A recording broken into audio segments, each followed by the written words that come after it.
Assalamualaikum warahmatullahi wabarakatuh. Waalaikumsalam Bismillahirrahmanirrahim. warahmatullahi. Alhamdulillahi rabbil alamin. Wassalatu wassalamu ala asyrafil anbiya'i wal mursalin wa ala alihi wa sahbihi ajma'in. Subhanaka la ilma lana illa ma 'allamtana innaka antal alimul hakim wa tub 'alaina ya maulana innaka antat tawwabur rahim. رب اشرح لي صدري ويسر لي أمري واحلل عقدة من لساني يفقه قولي. Baik, ah, yang kami muliakan guru kita Al-Mukarram Al-Hajj Nasiruddin Khalid MAK, yang saya hormati Ketua Koordinator dari Grup Tadabbur Quran Bunda Hajah Tati Muzaini, juga yang saya sayangi dan hormati teman-teman ketua kelompok dari Grup Tadabbur Quran. Dan yang pasti yang saya sayangi dan muliakan rekan-rekan jamaah kajian Yashfa mengaji dan mengkaji yang insya Allah dimuliakan Allah. Alhamdulillah, selalu kita panjatkan puji dan syukur kepada Allah Subhanahu wa Ta'ala yang senantiasa memberikan kita kesehatan fisik maupun kesehatan rohani. Juga kita diberikan kesempatan untuk bisa kembali duduk bersama di majelis ilmu ini. Baik, Bapak Ibu sekalian, untuk keberkahan acara kita pada hari ini, mari sama-sama kita buka dengan bacakan Al-Quran, Suratul Fatihah. Semoga Allah berikan kemudahan dan kelancaran dalam acara kita hari ini. Ala hadiniyah Al-Fatihah. A'udzu billahi minasyaitonir rajim. Bismillahirrahmanirrahim. Alhamdulillahi rabbil alamin. Ar-Rahmanir Rahim. Maliki yaumiddin. إياك نعبد وإياك نستعين اهدنا الصراط المستقيم صراط الذين أنعمت عليهم غير المغضوب عليهم ولا الضالين Amin, amin, ya Allah, ya Rabbal Alamin.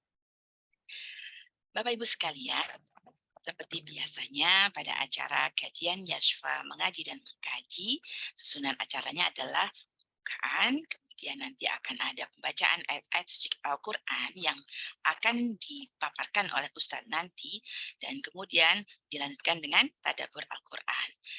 Lalu dilanjutkan dengan doa dan diakhiri dengan penutup.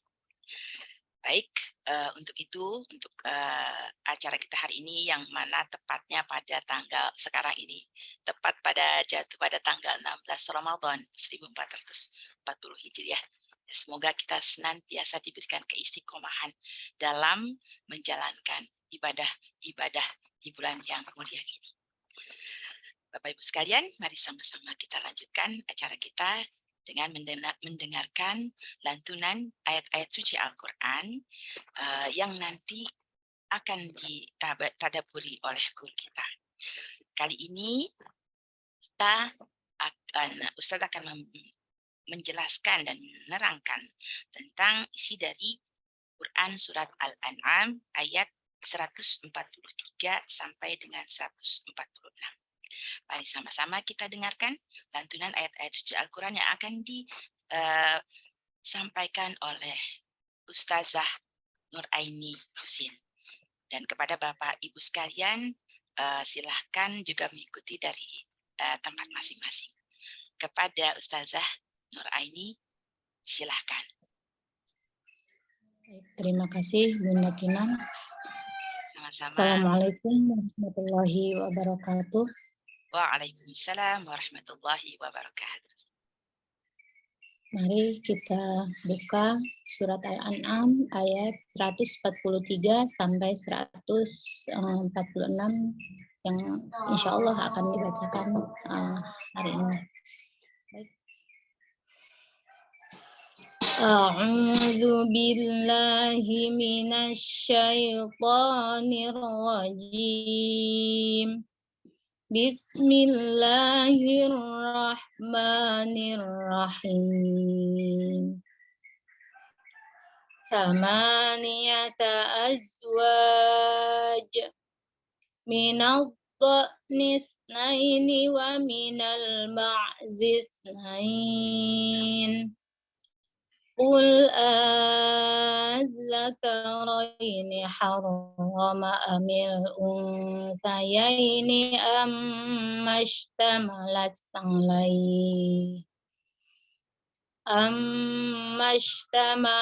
alaihi arhamul unsayain.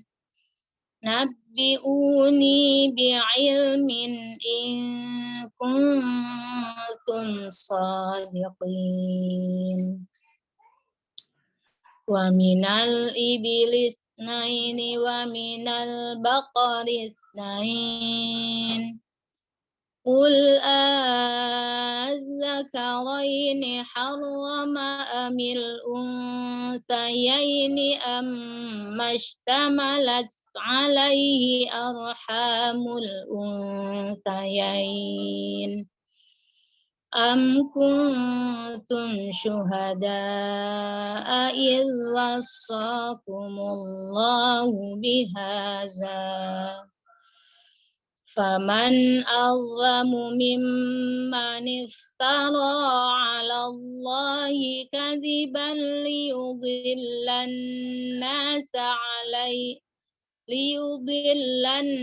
nasa bighairi 'ilm. Innallaha la yahdil qaumal zalimin. Qul la ajidu fima uhiya ilayya muharraman ala ta'imin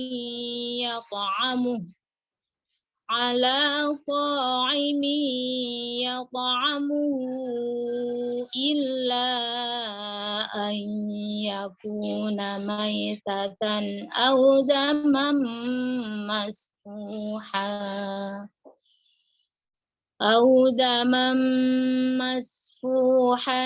aw lahma khinzirin fa innahu rijsun aw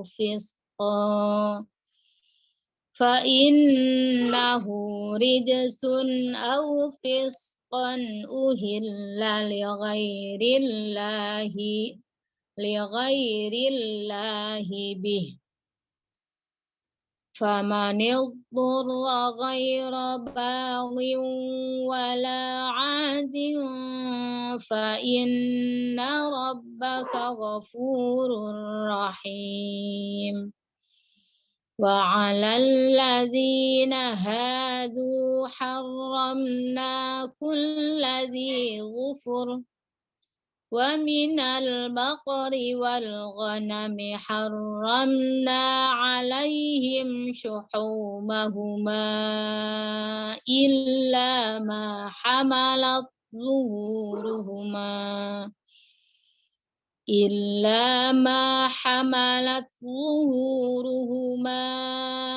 awil hawaya aw makhtalata bi'azm. Dzalika jazainahum bibaghihim wa inna lasadiqun. Shadaqallahul azim. Allahumma arhamna bil Qur'an waj'alhu lana imaman wa nura wa hudan wa rahmah. Allahumma dzakirna minhu ma nasina wa 'allimna minhu ma jahilna warzuqna tilawatahu ana al-laili wa atrafan النهار واجعله لنا حجة يا رب العالمين. Terima kasih Bunda Kinan. Wassalamualaikum warahmatullahi wabarakatuh. Waalaikumsalam warahmatullahi wabarakatuh. Sadaqallahul azim. Terima kasih banyak Ustazah Nuraini Hussein atas bacaan Al-Qur'annya. Semoga khususnya yang membaca dan kita semua yang mendengarkan mendapatkan rahmat dari Allah Subhanahu wa taala. Amin amin ya rabbal alamin. Baik, Bapak Ibu sekalian, alhamdulillah selesai. Untuk selanjutnya kita akan seperti biasa mendengarkan isi dari ayat-ayat yang dibacakan tadi oleh guru kita. Saya coba lihat dulu apakah guru kita sudah ada. Alhamdulillah guru kita sudah ada. Mari sama-sama. Alhamdulillah. Assalamualaikum warahmatullahi wabarakatuh, Ustaz. Waalaikumsalam warahmatullahi wabarakatuh. Semoga sehat selalu. Baik, Amin, amin. Bapak Ibu sekalian, mari sama-sama kita dengarkan paparan yang akan disampaikan oleh guru kita tentang isi dari Quran Surat Al-An'am ayat 143 sampai dengan 146, insya Allah. Baik, kepada guru kita Al-Mukarram Al-Had Dr. Nasiruddin Khalid MAG, dipersilahkan. Tafadhal mashkuran Ustaz. Baik, terima kasih Bunda Kinan. Bismillahirrahmanirrahim. Assalamualaikum warahmatullahi wabarakatuh. Waalaikumsalam warahmatullahi wabarakatuh. Alhamdulillahilladzi hadana li hadza wa ma kunna linahtadiya laula an hadanallah. Asyhadu an la ilaha illallah wahdahu la syarika lahu wa asyhadu anna nabiyyana Muhammadan abduhu wa rasuluh. Allahumma shalli wa sallim wa barik ala nabiyil karim wa rasulil azim nabiyina wa maulana Muhammadin wa ala alihi washabbihi. Allahumma 'allimna faqihna fid din wa 'allimna at-ta'wil. Subhanaka la 'ilma lana illa ma 'allamtana innaka antal 'alimul hakim. Wa tub 'alaina ya maulana innaka antat tawwabur rahim wa 'allimna min ladunka 'ilman nafi'a ya dzal jalali wal ikram. Ayyuhal muhibbin al-Qur'an, para pencinta Al-Quran, bapak-bapak, ibu-ibu kami muliakan, disyukur kehadirat Allah SWT, salawat dan salam kepada baginda Nabi kita Nabi besar Muhammad Sallallahu Alaihi Wasallam. Terima kasih kami sampaikan pada pembicara Bunda Kinan, koordinator acara Bunda Tati, dan Ustazah Nuraini yang telah membacakan untuk kita hari ini ayat-ayat di dalam surah Al-An'am 143 sampai 146. Subhanallah. Indah kita dengar suaranya merdu di pagi hari ini, teduh rasanya kita mendengarkan. Maka doa kita semuanya semoga beliau yang membaca, kita yang mendengarkan, beroleh rahmat dari Allah Subhanahu wa taala. Fa idza quri'al Qur'an fastami'u lahu wansitu la'allakum turhamun. Bila dibacakan Al-Qur'an, maka dengarkanlah, perhatikanlah. Dengan itu semoga engkau akan beroleh rahmat dari Allah Subhanahu wa taala. Amin ya rabbal alamin. Bapak Ibu yang muliakan, tidak terasa bersyukur kepada Allah, kita sudah memasuki hari ini adalah hari ke-16 daripada rangkaian hari-hari di bulan mulia, di bulan Ramadan ini.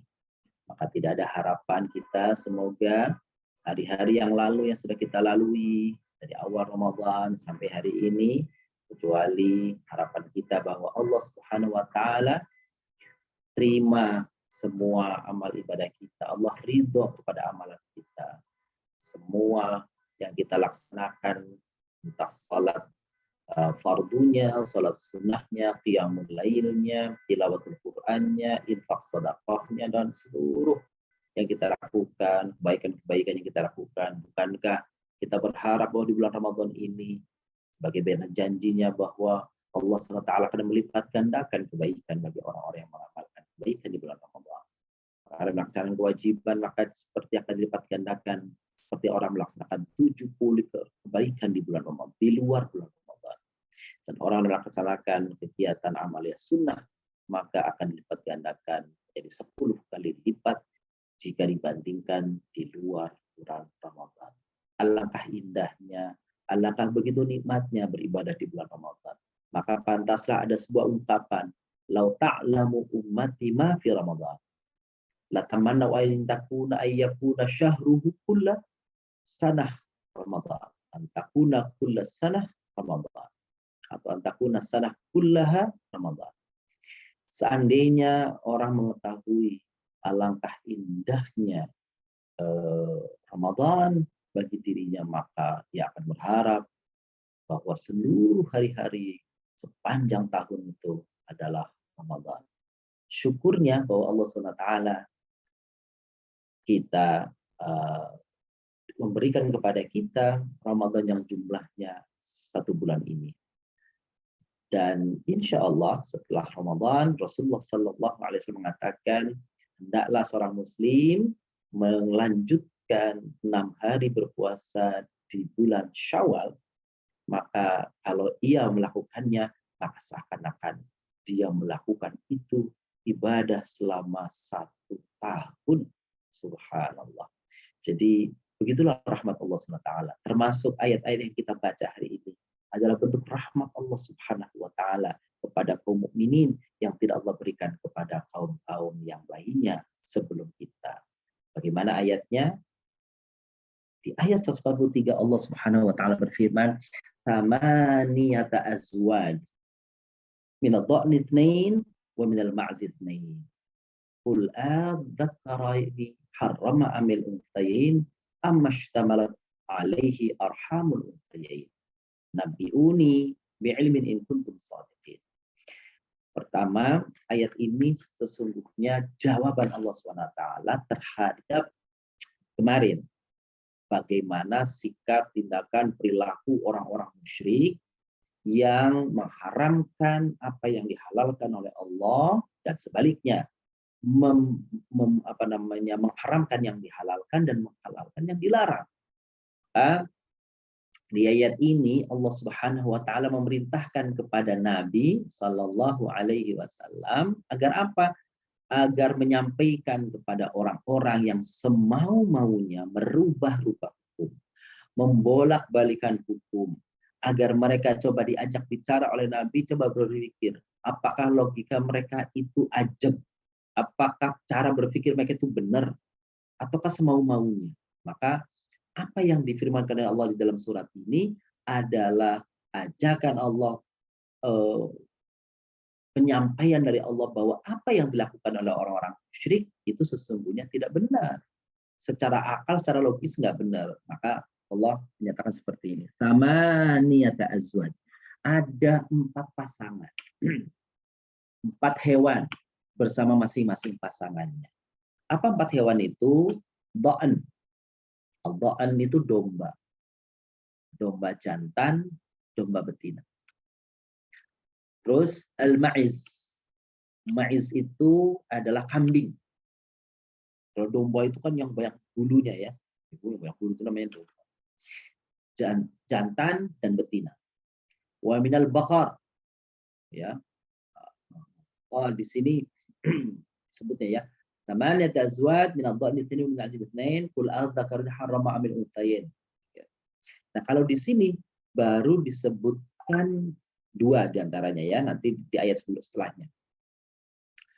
Qul adzakaraini harrama amil unthayain. Coba berpikir, kamu kadang-kadang melarang memakan yang jantan, di suatu saat melarang memakan yang betina, dan seterusnya bolak-balik. Maka Allah melalui lisan Nabi SAW mengatakan kepada mereka, bertanya kepada mereka, Qul adzakaraini, apakah 2 laki-laki dari 2 jenis tadi yang diharamkan? Haram amil unsain ataukah 2 dari betinanya? Coba yang mana? Terangkan. Kira-kira Allah mengatakan begitu. Kamu kadang-kadang di masa ini kamu mengharamkan yang betina. Di masa besok kamu mengharamkan yang jantan. Kalau yang ini hanya dimakan oleh pria laki-laki. Kalau yang ini boleh untuk perempuan. Coba, jadi yang mana sebenarnya yang kamu inginkan itu? Karena sesungguhnya aturan yang mereka sampaikan oleh tokoh-tokoh mereka tidak lain adalah untuk melanggengkan mereka sendiri. Untuk kepentingan kehidupan pribadi para tokoh-tokohnya. untuk kepentingan ekonomi kehidupan dari para tokoh-tokoh. Dan itu sesungguhnya Bapak Ibu muliakan, seringkali kita temukan di saat-saat di zaman modern seperti ini. Biasanya kalau ada aliran-aliran yang dalam tanda kutip menyimpang, gitu ya, yang neko-neko, kalau diteliti ternyata ujung pangkalnya adalah alasan ekonomi dari para tokoh. Di antaranya misalkan, saya tidak menyebut kelompoknya ya, di antaranya ada kelompok tertentu yang membuat satu anggaplah aliran, keyakinan atau sebagainya, masih mereka mengatakan masih Islam, tapi kemudian mereka memiliki ajaran, mereka memiliki dogma, mereka aturan apa? Bahwa anak buahnya, jamaahnya, pengikutnya hanya berzakat dan bersedekah kepada pemimpinnya saja. Gitu. Nah, pemimpinnya bertingkat. Kira-kira kalau diilustrasikan ada RT, ada RW, ada lurah, kan gitu, di dalam kelompok mereka itu. Jadi, bagaimana mungkin setelah merasa nyaman, tenang, hidup, sejahtera karena disokong oleh jamaahnya seperti itu, berzakat, bersedekah, berinfak kepada para tokohnya, dan dijadikan sebagai fungsi untuk kesejahteraan hidup masing-masing tokohnya, maka kalau sudah besar maka mereka menikmati itu, sehingga apa? Nyaman di dalam kesesatan, senang di dalam kekeliruan. Itu yang terjadi. Jadi seringkali ujung-ujungnya seperti itu. Nah, Bapak Ibu muliakan, lalu Al-Quran, lalu lisan Nabi Sallallahu Alaihi Wasallam mengatakan, "Ammashtamalat alaihi arhamul unsayain." Bagaimana dengan hewan yang dikandung oleh keduanya itu? Yang dikandung oleh siang betinanya itu. Bagaimana kalau yang lahir itu ternyata betina? Bagaimana kalau yang lahir jantan? Mana coba yang kamu ingin tunjukkan kepada kami, yang haram itu mana? Kamu jangan pelimpan seperti itu. Kalau mau ngasih hukum itu mesti fikih, mesti jelas, terus langgeng, istiqamah. Jangan tahun ini begini, tahun besok begitu, ada kepentingan ini begini, ada kepentingan lain begini. Nabi'uni bi'ilmin in kuntum shadiqin. Coba kamu kasih tahu kepadaku, kata Nabi. Ini diajari oleh Allah Subhanahu wa taala. Coba kasih tahu sama aku, begitu. Apa sesungguhnya kamu inginkan jika kamu adalah orang-orang yang benar. Nah, itu pada ayat 143. Selanjutnya pada ayat selanjutnya ini 144. Nah, dua jenis hewan yang lain. Wa minal ibilitsnaini. Sekarang bicara tentang onta. Onta ada dua jenis. Onta jantan, onta betina. Wa minal bakar. Bakar itu lembu, sapi. Ada sapi jantan, ada sapi betina. Qul adzakaraini harrama min sayyid. Coba tadi 4, sekarang 4. Maksudnya 4 itu domba, kambing, jantan, betina masing-masing berarti 4. Sekarang al-ibil 2, al-bakar 2, sama jantan betinanya berarti 4. 4 tambah 4 tamaniyata azwaj. Tadi di awal ayatnya. Ada 8 pasangan. Coba kamu jelaskan yang mana yang diharamkan. Gitu tuh. Amshtamalat arhamul unsayain, sama. Yang lembu, yang onta, bagaimana dengan janin yang dikandungnya? Kan berarti 8 plus masing-masing kandungannya. Yang dikandungnya bisa jantan, bisa betina. Berarti apa? Berarti tambah 2 masing-masing. Berarti ada 12 jenis. Yang mana yang kamu haramkan, coba. Akhirnya mereka bingung sendiri untuk menjelaskan itu kepada Nabi. Maka ditanya lagi, kan dia di awal di ayat yang lalu mengatakan iftiran ala Allah, ini yang ditunjukkan Allah, ini yang diperintahkan oleh Allah. Maka Allah tegaskan melalui lisan nabinya, am kuntum syuhada. Apakah kalian menjadi saksi idh wassakumullah, ketika Allah melarang itu, membuat hukum itu, kamu tahu, kamu pernah mendengar, kamu hadir pada waktu itu? Kan tentu jawabannya tidak, karena itu kan yang dibuat-buat oleh para tokohnya, oleh para pemimpinnya. Kan gitu tuh. Faman adzlamu mimman iftara 'ala Allahi kadziban. Maka siapakah yang lebih zalim? Siapakah yang lebih sesat? Siapakah yang lebih membahayakan daripada orang-orang yang mengada-adakan hukum, dia katakan dari Allah, tetapi sesungguhnya bukan dari Allah. Liyudhillan nasa bighairi ilmin. Tujuannya apa? Menyesatkan manusia tanpa pengetahuan yang mereka miliki. Innallaha la yahdil qaumadh dhalimin. Sesungguhnya Allah tidak akan memberi petunjuk kepada orang-orang yang senantiasa terus-menerus menikmati dalam kezalimannya. Karena mereka sendiri mengingini kezaliman itu. Karena mereka menikmati atas tindak kezaliman itu, penyesatan itu. Maka kita kembali kepada itu yang dulu. Kalau ada kalimat bilang yudhillullahu, Allah menyesatkan, maka hakikatnya sesungguhnya Allah tidak menyesatkan. Tapi manusia sendiri yang mereka ingini kesesatan. Sehingga Allah katakan, ya kalau gitu kamu pengen sesat, ya silakan. Itu pemahaman dari kata yudhillu bihi mayyasha. Allah sesatkan yang dia kehendaki. Tapi kalau Allah memberi hidayah, memang Allah menghendaki orang diberi hidayah. Bisa karena usaha manusia itu, bisa juga karena Allah, kehendak Allah sendiri untuk memberi hidayah kepada orang-orang itu. Tapi dalam konteks kesesatan, ulama mengatakan bukan Allah yang mengingini kesesatan. Kan dalam banyak ayat, yuridu bikumul yusr, Allah mengingini kemudahan bagimu, tapi kamu sendiri, hai manusia yang senantiasa sesat, kamu sendiri yang mengingini kesesatan itu. Sehingga ya silahkan kalau ingin kamu sesat. Jadi Allah bersamaan dengan kehendak mereka dalam kesesatan. Sesungguhnya Allah menghendaki yuridu bikumul yusr wala yuridu bikumul usr. Allah mengingini kebaikan pada dirimu, bukan kesulitan dan kesesatan. Lalu kemudian kita lanjutkan kepada ayat 145. Qul la ajidu fima uhiya ilayya muharraman 'ala ta'imi yat'amuhu.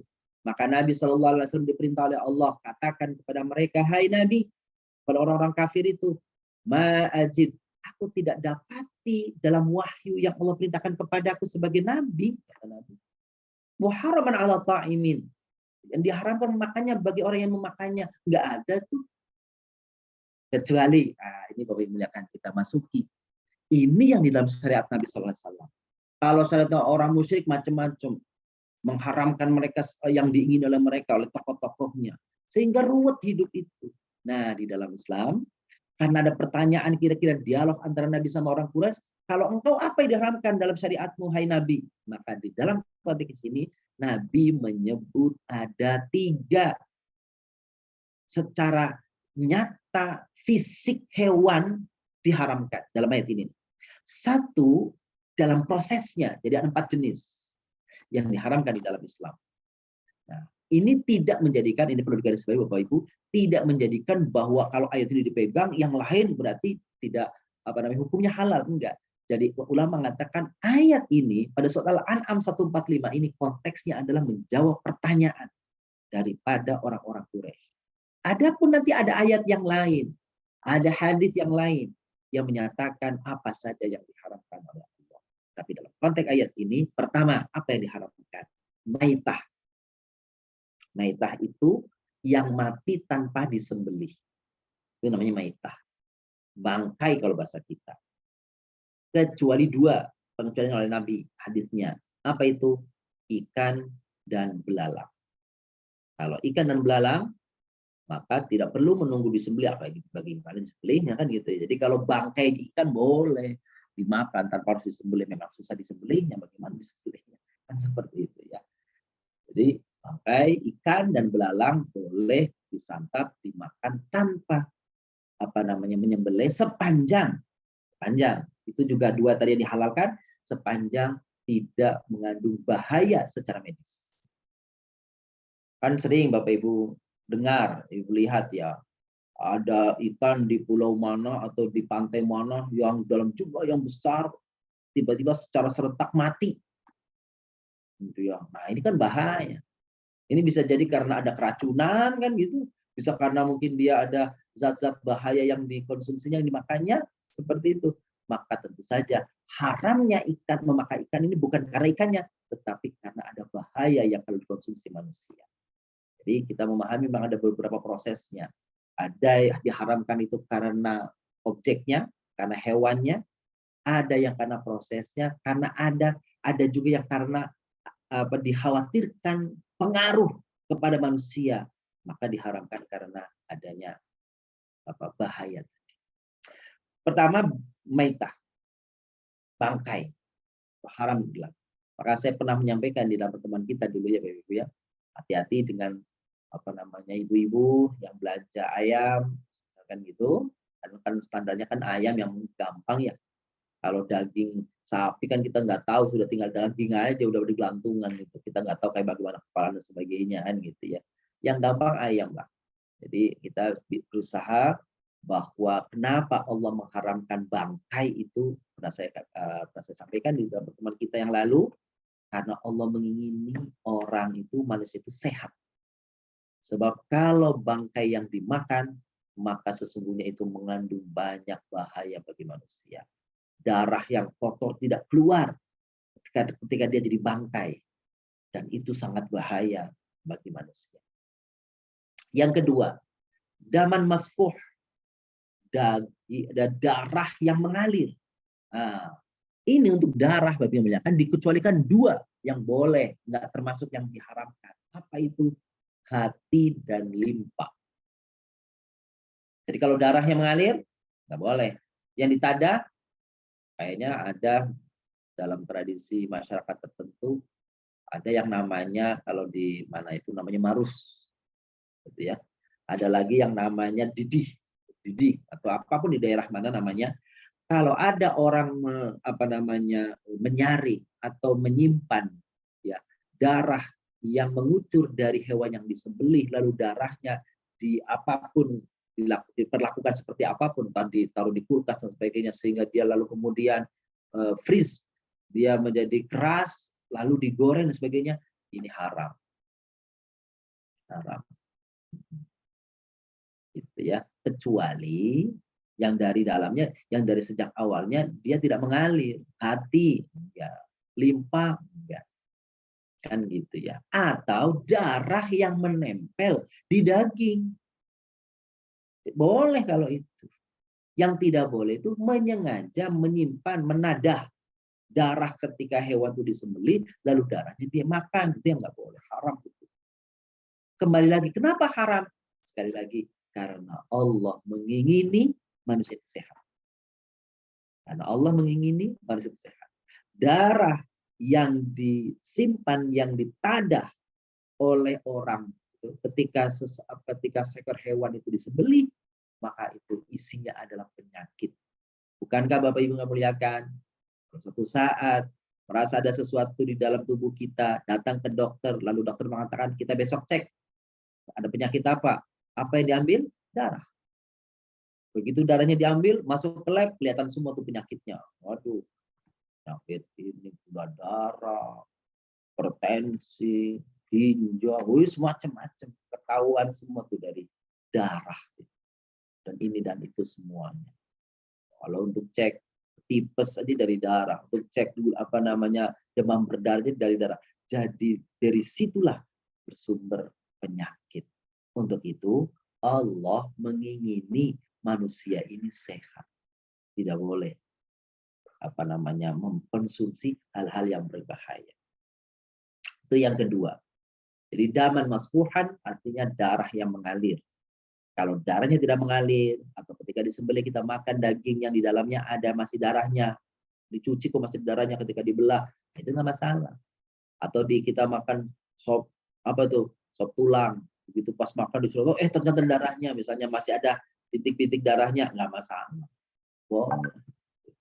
Yang tidak boleh menyengaja menyimpan, menadah darah untuk dikonsumsi.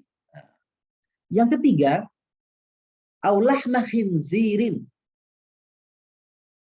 Bapak Ibu tahu lah khinzir, ya, lahma khinzir. Apa itu khinzir? Itu babi. Di sini disebut laham, daging babi. Tapi ulama mengatakan meski yang disebut dagingnya, tapi hakikatnya semua yang namanya babi itu haram. Maka kalau hewan-hewan gitu yang bangkai itu kulitnya kemudian samak, sikat, maka kulitnya bisa dijadikan sejadah karena sudah suci dengan disamak. Suci. Tapi kalau babi mau disamak, mau direbus, mau diapapun sehingga orang udah hilang, itu nggak bisa. Tapi kemuliaan kenapa Allah menyebut babi itu diharamkan?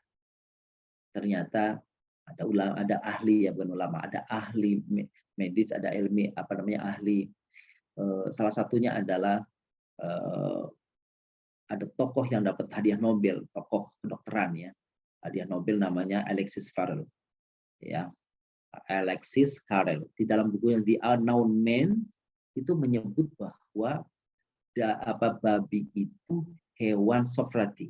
Saya membacanya gitu, sofrati. Apa sofrati itu? Mohon maaf, sofrati itu hewan pemakan kotoran. Jadi mohon maaf, babi itu kotorannya sendiri dimakan. Kotoran manusia dimakan. Itu oleh babi. Gitu. Jadi jelas-jelas bahwa babi itu memang pantas kalau babi itu memang berisinya adalah berbagai virus, berbagai hal-hal yang bahaya. Maka kalau kita kenal dahulu itu ada HN5 dan sebagainya itu bersumber dari babi di antara. Maka Allah ingin manusia kaum mukminin itu sehat. Maka jangan makan babi. Apapun caranya, bagaimanapun ceritanya, orang katanya babi itu banyak cacing pitanya dan sebagainya, virus dan sebagainya. Mungkin kalau dagingnya itu direbus dalam kadar sekian derajat panasnya, mungkin mati. Tapi tetap saja Al-Quran menyebut babi haram, maka apapun caranya tetap dia menjadi haram secara zat. Mau diapakan pun dia, tetap dia haram. Bagi pernah heboh ya tahun lalu ya. Apa itu? Rendang babi. Nauzubillah min dzalik. Itu ya, ada rendang babi heboh tuh dulu ya. Hanya pokoknya kecuali. Nah, Islam itu realistis. Islam itu logis. Islam itu negara bukan negara, mohon maaf. Agama yang tidak kaku. Itulah Islam. Dan itu tidak ada di dalam agama lain tuh. Pengecualian begini nih. Nanti kita lihat di ayat berikutnya. Ini di ayat ini nih. Famaniturra ghairu bagin. Nah, itu dia. Siapa orang? Oh, mohon maaf ya Bapak Ibu ya. Saya ada yang ketinggalan satu nih. Fa innahu ridsun au fisqan uhilla li ghairillahi bi. Ridsunnya itu mengarah kepada sebelumnya, yaitu kotor, najis, buruk, itu kepada babi, dan seterusnya sebelumnya, darah, bangkai, itu ridz, itu kotor. Bisa terjemahnya najis, bisa kotor, kan? Itu kata ridz. Au fisqan uhilla li ghairillahi bihi. Kriteria yang keempat ini tidak menunjuk kepada jenis hewan, tapi menunjuk kepada proses ketika menyembelihnya. Jadi hewannya boleh halal. Apakah ayam dia, apakah kambing dia, apakah sapi dia, ataupun apa yang halal untuk dimakan hakikat aslinya, awalnya. Maka ketika uhilla li ghairillah, dia disembelih tujuannya untuk, bukan karena Allah. Mohon maaf, misalnya orang menyembelih kambing. Untuk siapa ini? Untuk penjaga kebun itu. Menyembelih sapi, kebo. Biasanya kebo. Untuk apa tuh? Untuk yang nunggu bakal jembatan di situ. Itu daging menjadi haram karena niatannya.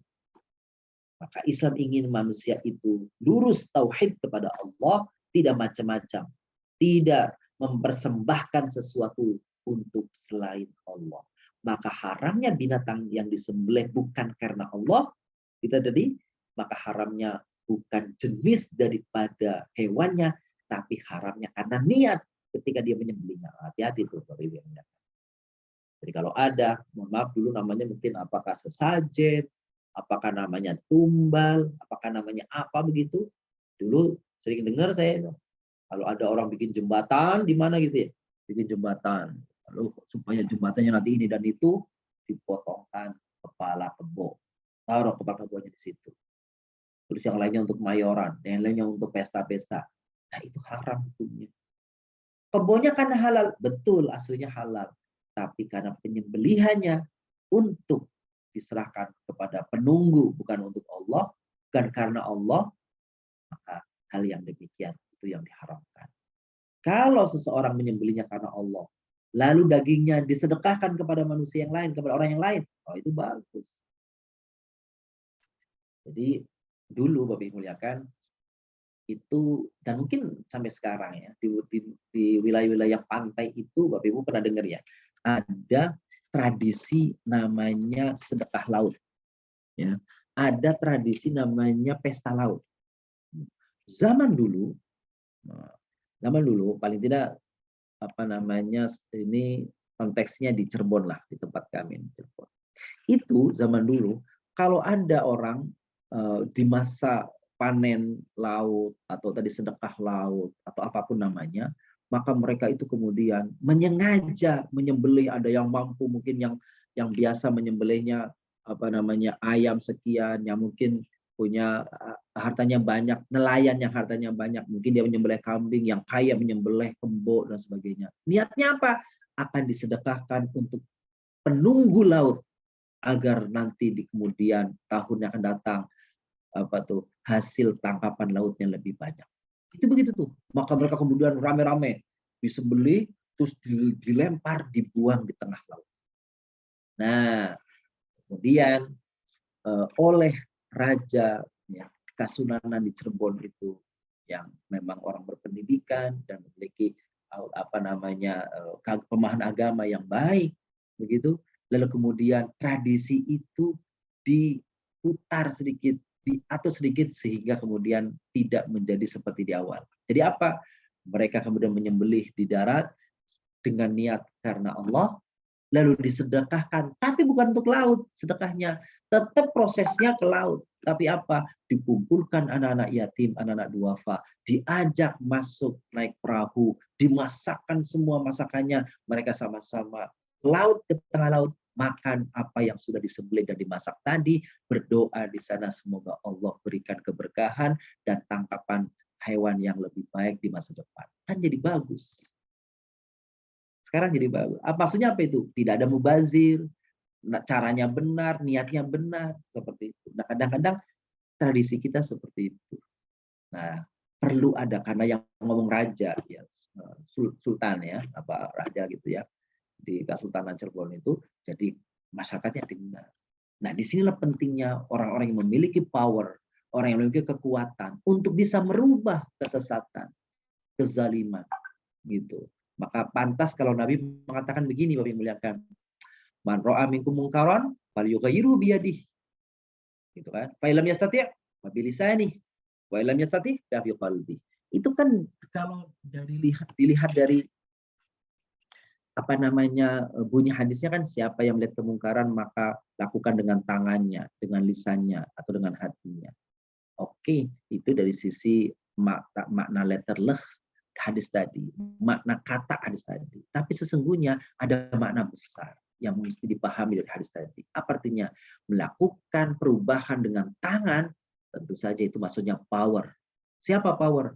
Ya pemerintah, tokoh-tokoh masyarakat, tokoh-tokoh politik, tokoh-tokoh yang ketika dia melakukan, dia punya keputusan, dia punya kebijakan, karena dia tokoh, maka akan berubah. Anggota dewan, maka kalau dia melihat dengan tangannya, dengan tangannya, itu ampuh sekali. Pak Bupati, Pak Wali Kota, Pak Gubernur, apalagi Presiden, dengan tangannya, tanda tangannya, selesai. Biar 1.000 ulama ngomong, kalau tanda tangannya tidak turun, mengharamkan atau menutup, maka tidak akan terjadi. Disitulah sesungguhnya amal ibadah para pemimpin itu luar biasa. Dia satu orang, tapi bisa merubah sekian banyak orang dengan kebijakan, dengan tanda tangan, dengan keputusannya. Inilah makanya kalau dipahami ini nih, itu pemimpin luar biasa. Akan dapat kebaikan dari kebijakan-kebijakannya. Tapi kalau sebaliknya, sama. Kalau dia merestui, tanda tangani hal yang kemaksiatan itu sifatnya, maka akan beranak pinak keturunan nanti. Dianya sudah mati, akan dapat keburukan yang telah dia putuskan. Seperti itu. Jadi yang jariah itu bukan sedekah aja, Bapak Ibu. Bukan amal aja yang jariah. Dosa bisa jadi jariah. Dosanya ngajarin anak supaya pinter main judi, jariah. Jariah dosa. Bukan jariah. Bukan jariah pahala. Nah, kita kembali tadi ke ayatnya.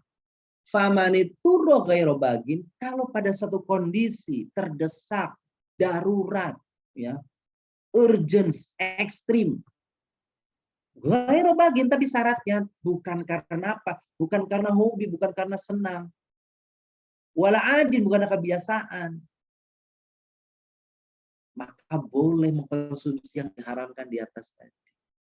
Entah bangkai, entah darah, entah apa namanya babi, itu hukumnya jadi berubah jadi boleh yang tadinya haram karena iturro ghairu baghin wala adin. Jadi satu alasannya terpaksa.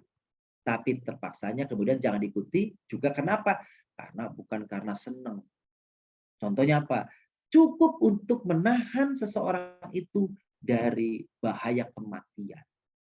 Kira-kira apa kalau sedang kelaparan? Ya cukupnya misalnya satu piring.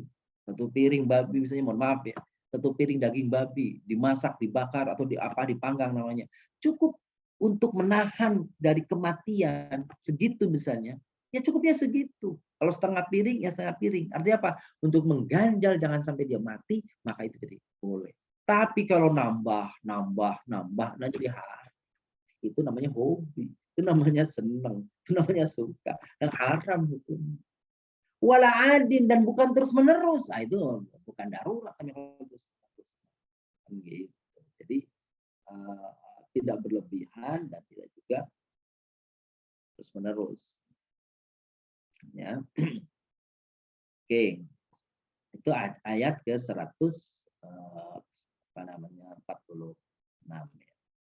Selanjutnya adalah ayat 147 ya. 144 46. Ya, tadi 45 Ustaz. 146 terakhir. Ya, 146. Pada ayat 146 Allah Subhanahu wa taala berfirman wa 'alal ladzina hadu. Nah, ini dia. Ini Bapak yang muliakan. Orang-orang Yahudi Allah mengharamkan bagi mereka. Bahwa sengsara orang Yahudi. Apa tuh? Kulladzi dzufur. Semua hewan gitu yang berkuku itu haram bagi orang Yahudi. Berkuku. Ayam berkuku. Kambing berkuku enggak? Berkuku ya. Haram berarti. Sapi berkuku. Haram berarti. Ya pokoknya kalau berkuku lah. Saya nggak merhatikan itu berkuku enggak. Kalau berkuku ya. Oh kalau sapi enggak ya. Ya berkuku pokoknya. Haram tuh. Marmut. Gitu ya. Kemudian kalau tadi yang berkuku ya. Nah, ternyata sapi itu enggak berkuku. Sapi enggak berkuku. Apa lagi diharamkan? Wa minal baqar.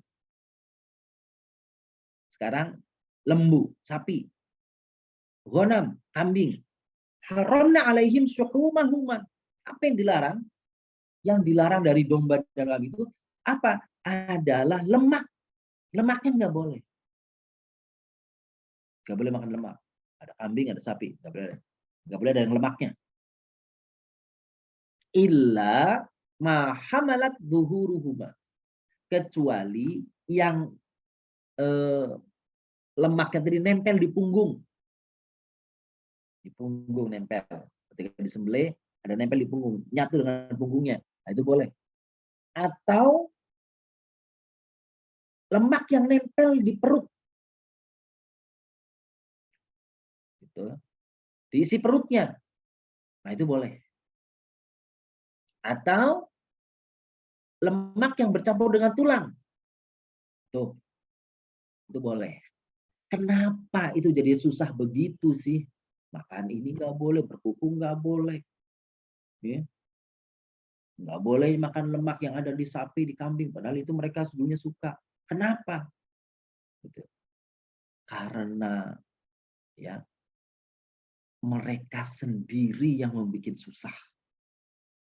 Karena tokoh-tokoh mereka sendiri yang mengharamkannya. Maka dibilang dzalika jazainahu bibagihim. Itulah yang kami tentukan sebagai hukuman karena kedurhakaan. Karena pembangkangan. Gitu. Dan memang Nabi Yakub sendiri dulu mengharamkan atas dirinya. bukan atas umatnya, tapi umatnya ikut-ikutan. Daging-daging tidak dimakan oleh Nabi Yakub. Umatnya mengikuti. Ya, akhirnya karena mengharamkan, ya Allah haramkan. Maka Bapak Ibu muliakan, kita tidak boleh mengharamkan yang hakikatnya halal. Atau sebaliknya, menghalalkan yang hakikatnya haram. Nggak boleh. Ada kaidahnya. Tahrimul halal itu nggak boleh. Wa tahrimul halal itu nggak boleh.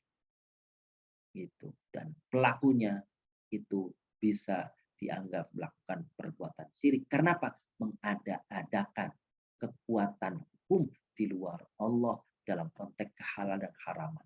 Halal dan haram itu hanya milik asasnya adalah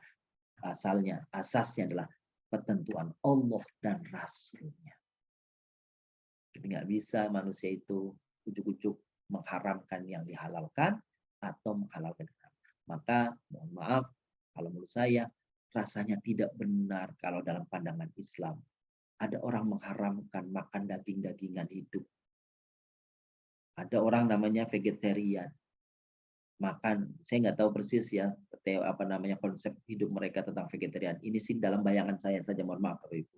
Kalau vegetarian itu adalah mengharamkan hewan-hewan yang hidup, begitu kan, kambing yang disembelih dengan benar tetap haram, sapi yang disembelih dengan benar juga diharamkan, maka atau ayam begitu juga yang diharamkan disembelih dengan benar mereka haramkan, ikan karena mereka dibilang tidak boleh memakan yang hidup. Kalau menurut saya hal seperti ini berlebihan dan dikhawatirkan itu termasuk daripada yang mengharamkan apa-apa yang dihalalkan Allah.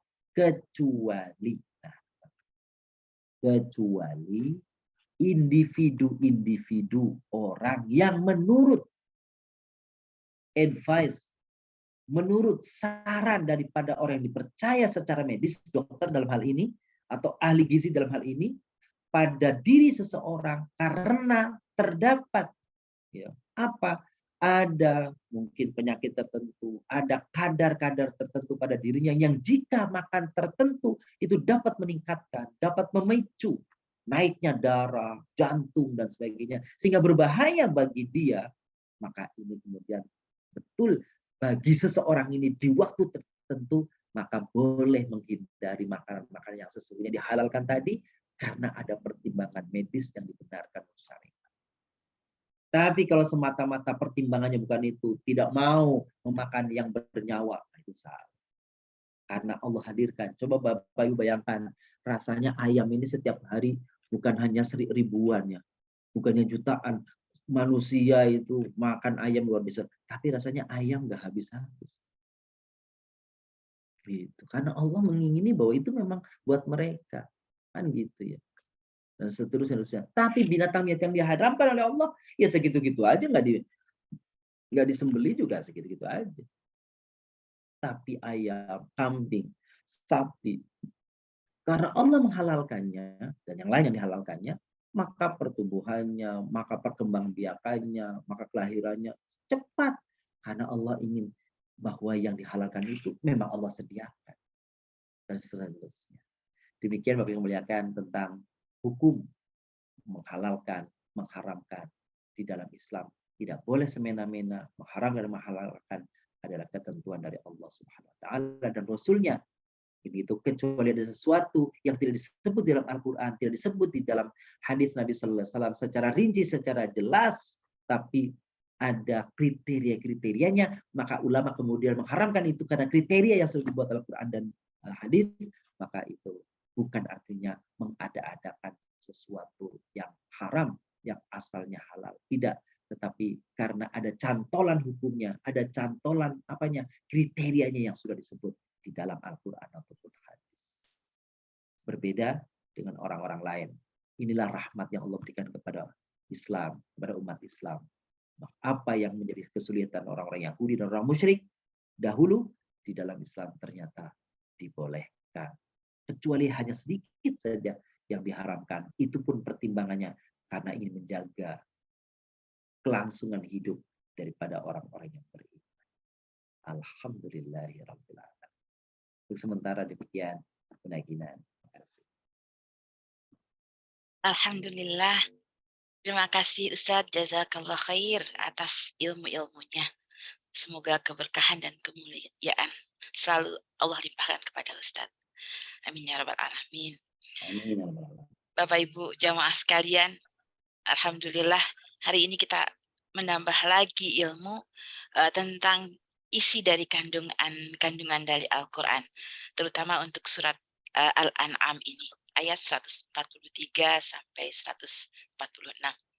Semoga kita terlindungi dari kesesatan-kesesatan yang disampaikan tadi ya. Semoga Allah selalu memberikan petunjuk kepada kita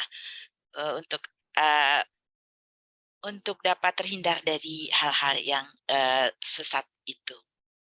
Baik, Bapak Ibu sekalian, kami akan memberikan kesempatan kepada Bapak Ibu sekalian untuk memberikan pertanyaan-pertanyaan atau mungkin ada hal-hal yang kurang jelas yang ingin diperjelas.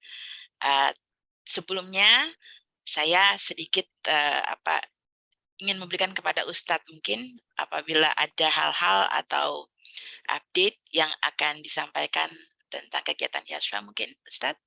Oh iya, makasih Bunda Kinan. Ya, baik. Silakan Ustadz.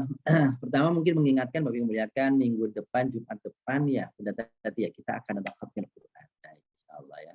Insyaallah Di bulan tanggal Ramadan 14. ini ya, jadi 14 Ustaz. harapannya tanggal 14 ya Bun ya, tanggal Ya. 14 Bapak Ibu muliakan kesempatan yang sebagaimana yang disampaikan Bunda tadi pada pertemuan khatmil Quran yang lalu, maka harapannya ini adalah khatmil Quran individu kalau memungkinkan ya. Gitu. Jadi Bapak Ibu yang muliakan, silahkan masih ada kesempatan 1 pekan lagi yang belum kira-kira masih ada masih banyak juz yang masih diselesaikan, maka kita lebih gigih lagi untuk bisa mengisinya. Jadi kalau Sufyan Ats-Tsauri, sahabat Sufyan Ats-Tsauri itu menyebut bahwa dia katakan mengisi Lailatul Qadar itu beliau lebih senang untuk membaca Al-Quran, memperbanyak membaca Al-Quran dibanding amalan yang lain. Itu pengakuan daripada sahabat Sufyan Ats-Tsauri. Seandainya tanggal 14 belum khatam misalkan, Bapak Ibu muliakan, yang individu tadi tidak mengapa, bisa melanjutkan sampai akhir daripada bulan Ramadan, sampai tanggal 29 atau 30 Ramadannya ya. Atau kalau nasionalnya tanggal 21 kali ya, 21 April. Tapi kalau memungkinkan, kalau kita di Jumat yang akan datang kan tidak mungkin, karena tanggal 14 itu Jumat depan itu adalah Jumat saya kira yang pas untuk sebelum Idul Fitr. Jadi silakan Bapak yang muliakan, jika masih ada kesempatan untuk bisa mengkhatamkan, mari kita kejar untuk bisa mengkhatamkan sehingga khatmil Quran di pekan yang akan datang merupakan khatmil Quran individu kita masing-masing. Subhanallah, 30 juz semuanya kan gitu. Yang pertama Bunda Kinan. Yang kedua, Bapak yang muliakan, ini ada tambahan informasi juga kemarin subhanallah sampai sampaikan di grup ini di kajian kita itu tentang insyaallah kegiatan tadabbur ilmi Yashfa yang akan dilaksanakan di awal Juni depan, tanggal 1 sampai tanggal 5 yaitu ke Pulau Karimun Jawa. Dan kami sampaikan kemarin itu alhamdulillah sudah full ya gitu ya, sudah full pesertanya 43, tapi rasanya masih ada yang bertanya terus, masih pengen sehingga Bapak muliakan dengan berikhtiar kami tim insya Allah membuka peluang bagi yang belum silakan kita akan buka untuk insya Allah kelompok yang kedua tetap bersama-sama insya Allah, artinya kita akan sediakan untuk bus yang kedua untuk bisa bersama-sama berangkat ke Karimun Jawa. Dan hari ini update-nya kalau tidak salah untuk yang bus kedua ini sudah 15 orang. Jadi ada kesempatan masih Bapak yang muliakan yang ingin bergabung bersama kami dalam program wisata religi tadabbur ilmi Yashfa.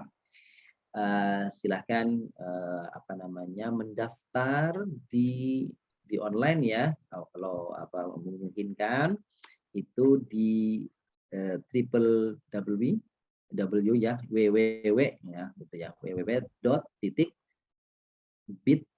BIT, semuanya kecil semua, BIT.ly bit.ly ya, BIT.ly /yashfa.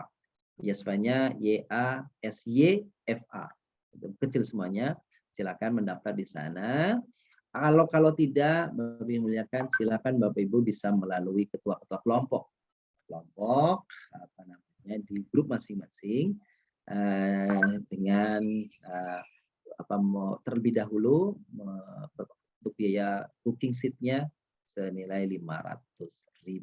Mudah-mudahan ini bisa terlaksana dan antusias yang terus berdatangan sehingga kami tim berikhtiar insya Allah membuka peluang yang kedua. Semoga peluang yang kedua ini hanya 35 orang Bapak Ibu. Kalau kemarin 43, yang ini kita kecilin lagi 35 orang saja supaya mudah-mudahan insya Allah bus yang terisi nanti lebih nyaman, lebih lega, lebih lega lagi semua peserta. Jadi silakan yang belum bisa ajak. Dan ada yang bertanya nih Bapak Ibu, kan di LBIK. Kalau saya bukan LBIK boleh nggak? Boleh, ini mah bebas. Bahkan subhanallah ada saudara teman kita yang dari Bandung mau ikutan, gitu, pengen ikutan, gitu. Dia mau ikutan. Ya, kalau memungkinkan silahkan, kan gitu. Ya mau suami istri mau ikutan, saya mau ikutan. Saya dari Bandung, ya monggo kalau emang ini kan. Gitu. Jadi ini masih terbuka kesempatannya, kami tunggu. Dan bagi yang sudah mendaftar, mohon bisa juga segera menyampaikan untuk apa namanya membayar booking seatnya Bapak Ibu, booking seatnya di BSI, awas jangan ketukar, bukan di BSI-nya Yashfa ya, bukan di BSI-nya yayasan, bukan, tapi di BSI nomornya 7026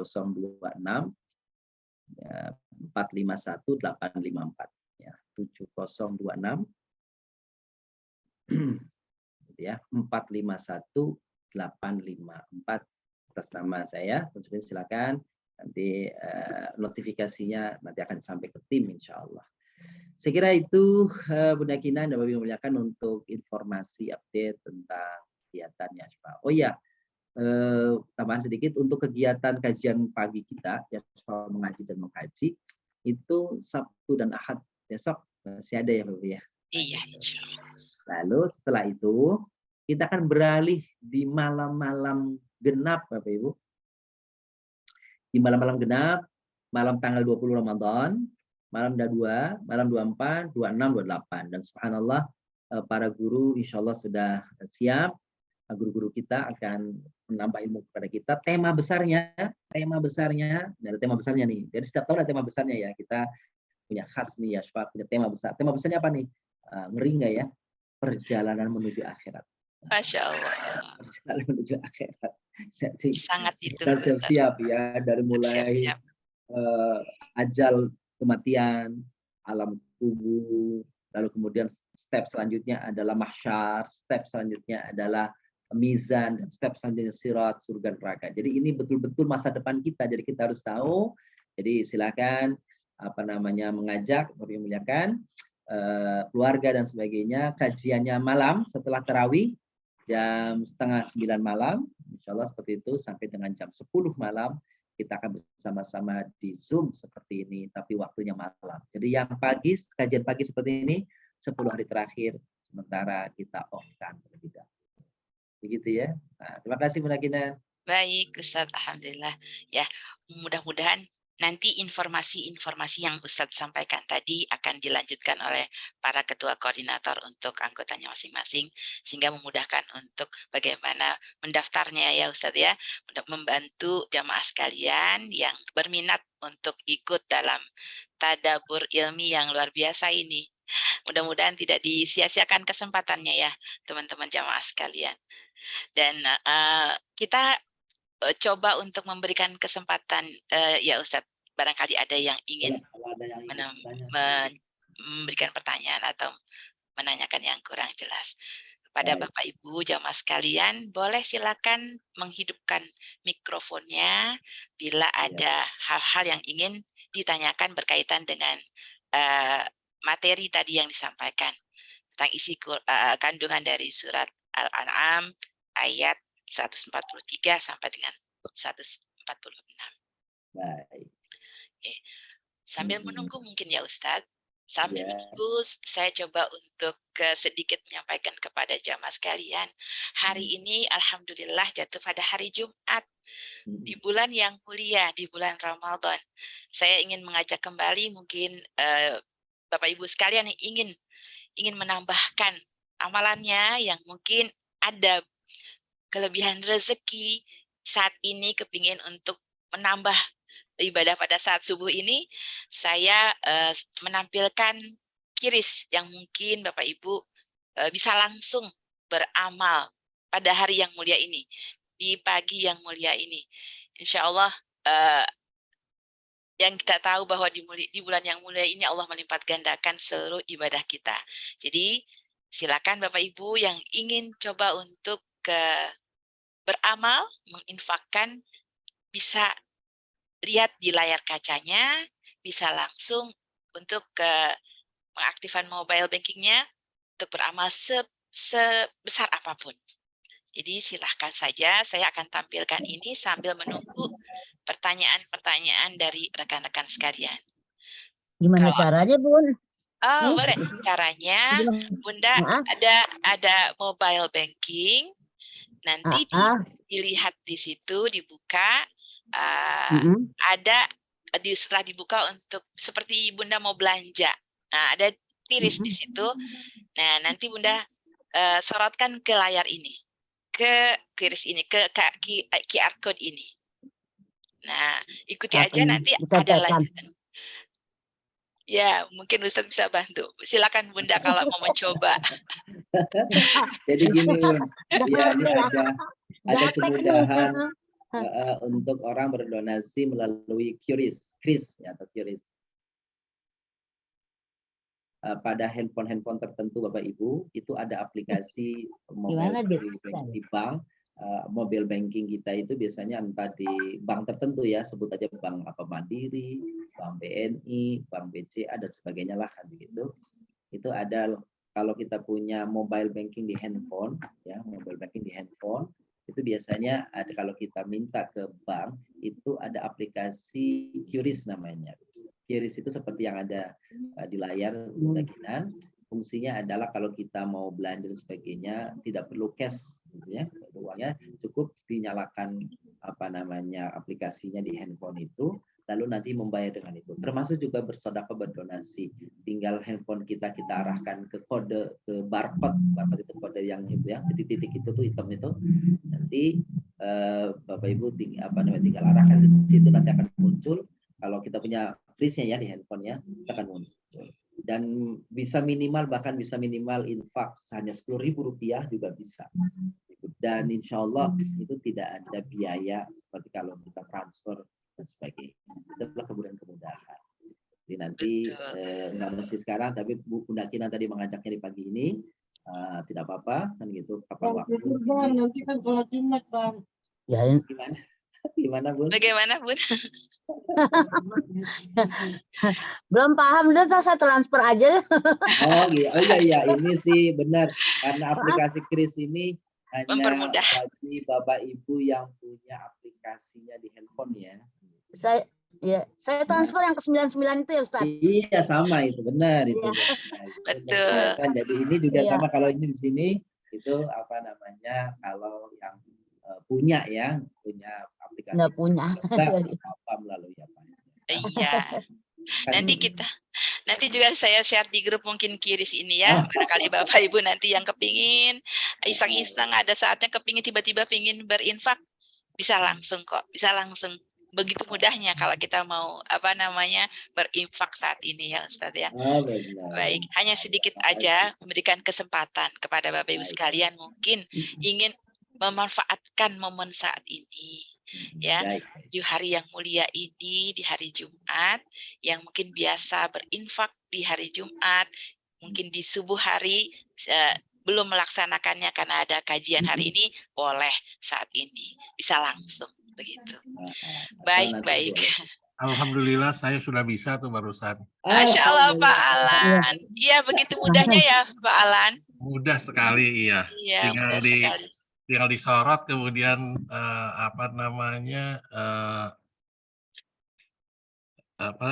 tentukan nilainya ya. Nilainya terus kemudian oke, kemudian pin langsung. Coba Iya, Pak Alan betul. dinyalakan videonya sebentar, mungkin bisa buat motivasi teman-teman nih. Saya mau Iya, sholat Pak Alan. iya. Oh gitu. Nggak bisa kelihatan kalau videonya nggak nyala. Iya, itu Sebentar ya Pak Alan. testimoni atau pengalaman dari beliau Pak Alan. Dan sebenarnya banyak juga Bunda Kinan, Bapak Ibu yang lain kan gitu kemarin mungkin sudah menyampaikan itu. Jadi alhamdulillah, terima kasih. Apa yang disampaikan semoga Allah membalas berlipat ganda. Dan subhanallah, saya lihat di antara Bapak Ibu ini subhanallah ada yang setiap Jumat tidak pernah let itu berinfak untuk Yasfa, subhanallah, barakallahu lakum jami'an, subhanallah. Jadi ya apa namanya, begitulah kiranya kemudahan yang diingini dan semoga Allah SWT memberkahi. Amin ya rabbal alamin.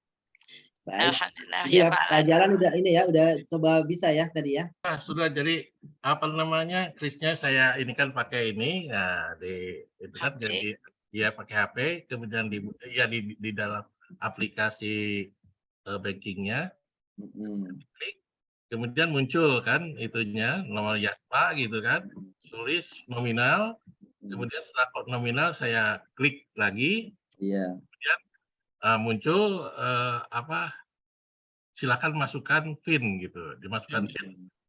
Nah, keluar itunya, buktinya gitu. Iya, mudah kita belanja ya Pak. Kalau ibu-ibu udah tahu deh mungkin. Enggak juga Bu, saya itu Iya. jadi harus punya aplikasi juga ya, aplikasi. Tapi saya bukan mau mobile banking, saya tuh apa ya, yang dari Jack One itu dari DKI, bisa juga ya? Oh iya, kayaknya nggak paham, saya juga kayaknya enggak kali Bu ya. Nggak bisa Iya, ya? nggak apa-apa Ya sih. udah. Ini pakai apa saja boleh. Ini kan salah Ya satu udah. apa namanya, cara saja ya. Iya. Saya dari pagi udah nungguin Ustadz. Iya. Sambil jikit di sejadah ketiduran, buka udah lewat. Alhamdulillah masih bisa dapat waktu Bunda. Alhamdulillah masih diberi kesempatan ya. Alhamdulillah bisa Kemarin saya udah daftar yang kedua tuh, gelombang kedua jadi star ya. Alhamdulillah. Insyaallah. Udah daftar, udah. Iya. Baik ya Bunda, terima kasih Iya, banyak. makasih. Insya Allah nanti dimudahkan. Amin. Baik Pak Alan, terima kasih banyak untuk arahannya. Saya juga terima kasih banyak. Mungkin karena sudah waktu juga dan kayaknya jamaah juga belum ada yang bertanya Ustadz. Saya untuk keberkahan waktu hari ini mohon kiranya Ustadz dapat memimpin doa untuk kita. Masya Allah, baik. Baik, makasih Bun. Kami muliakan di pagi hari ini, di hari yang berkah, di bulan yang berkah. Insya Allah SWT hadirkan keberkahan bagi kita. Mari kita akhiri kajian di Jumat pagi ini dengan doa. Dan seperti biasa, mari kita bacakan bersama terlebih dahulu Al-Fatihah. Semoga Allah SWT dengan Al-Fatihah yang kita bacakan menjadi amal kebaikan yang berlipat ganda bagi kita. Karena membaca Al-Fatihah sesungguhnya adalah umul kitab, umul Quran, induk daripada Al-Quran Al-Karim. Dan kita mohonkan semoga pahala yang sama Allah hadirkan untuk orang tua kita, bagi orang tua kita yang masih ada, maupun orang tua kita atau mertua kita yang sudah tidak ada. Semoga Allah ampuni segala dosanya. Allah lipat gandakan kebaikan-kebaikannya. Allah sinari alam kuburnya. Allah terangi dan Allah lapangkan alam kuburnya. Allah hadirkan kenikmatan di antara kenikmatan surga di alam kuburnya. Al-Fatihah juga kita bacakan, semoga Allah hadirkan keberkahan bagi keluarga kita, pasangan kita, anak-anak kita yang sedang belajar. Semoga Allah bukakan hati, pikirannya menerima ilmu yang bermanfaat. Anak-anak kita yang sedang mencari pekerjaan, semoga Allah hadirkan kemudahan dalam mencari pekerjaan. Yang ingin mendapatkan jodoh, semoga Allah hadirkan jodoh yang soleh maupun solehah, yang bisa mengantarkannya kepada kebahagiaan dunia dan kehidupan akhirat. Dan juga Allah berkahi keluarga, rumah kita, Allah berkahi ilmu kita, Allah berkahi harta kita, Allah berkahi apa saja yang telah Allah hadirkan untuk kita. Terlebih khusus Al-Fatihah juga, semoga Allah SWT menghadirkan kesehatan, kesembuhan bagi saudara kita yang sedang sakit, bagi keluarga kita yang sedang dicuji oleh Allah dengan berbagai kesulitan dan penyakit. Allah sembuhkan, terlebih khusus tim manajemen Tadarus Quran, para peserta Tadarus Quran Yashfa, mata hati Yashfa, mengaji dan mengkaji ini, keluarga kita semoga Allah hadirkan kesembuhan, kesehatan segera sehingga bisa beribadah kepada Allah dengan sebaik-baiknya. Al-Fatihah. A'udzubillahi minasyaitonir rajim. Bismillahirrahmanirrahim. Alhamdulillahirabbil alamin arrahmanir rahim. Iyyaka na'budu wa iyyaka nasta'in ihdinas siratal mustaqim. Shiratal ladzina an'amta 'alaihim ghairil maghdubi 'alaihim waladdallin. Astaghfirullahaladzim, astaghfirullahaladzim, dzambin 'adzim. Allahumma shalli wa sallim wa barik 'ala sayyidina Muhammad wa 'ala alihi wa sahbihi ajma'in. Alhamdulillahirabbil alamin. Allahumma ighfir lana dhunubana wa kaffir 'anna sayyi'atina tawaffana ma'al. Rabbana zalamna anfusana wa illam taghfir lana wa tarhamna lanakunanna minal khasirin. Allahumma aslih lana dinana alladhi huwa ismatu amrina wa aslih lana dunyana allati fiha ma'ashuna wa aslih lana akhiratana allati ilaiha ma'aduna waj'alil hayata ziyadatan lana fi kulli khair waj'alil mauta rahatan lana min kulli syarr. Allahumma arhamna bil Qur'an waj'alhu lana imama wa nuran wa hudan wa rahmah. Allahumma dzakkirna minhu ma nasina wa 'allimna minhu ma jahilna warzuqna tilawatahu ana al-lail wa atrafan nahar waj'alhu lana hujjatan ya rabbal alamin.